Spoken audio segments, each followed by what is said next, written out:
Hallo vriende, baie welkom by 21 Tree. Dis 'n reis van groei en van interaksie, maar ook een van transformasie.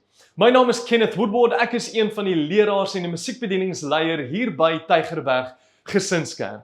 En in Matteus 28 vers 19 sê Jesus vir sy disippels, hy sê, gaan dan na al die nasies toe en maak die mense my disippels. Nou vriende, dis nie net 'n opdrag vir die vroeë kerk nie, dis 'n roeping vir elke gelowige van vandag.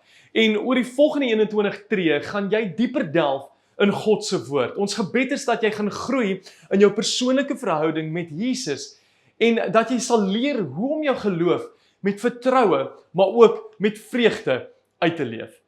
Vriende, Paulus sê vir Timoteus in 2 Timoteus vers 2 die volgende, hy sê, wat jy my vir baie getuies hoor verkondig het, moet jy toevertrou aan betroubare mans, sowel as vrouens, wat bekwaam sal wees om dit ook aan ander te leer.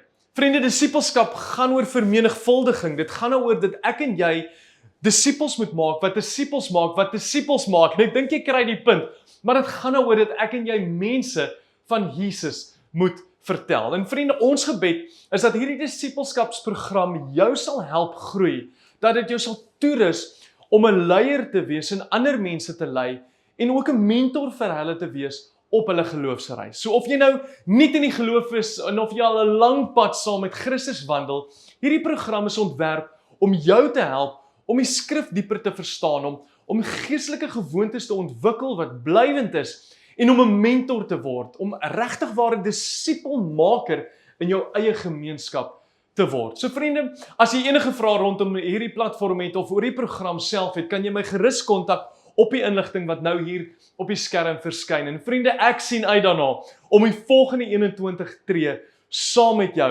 op hierdie pad te reis. So alles seën vir jou en ek sien uit daarna om jou heel aan die einde te sien.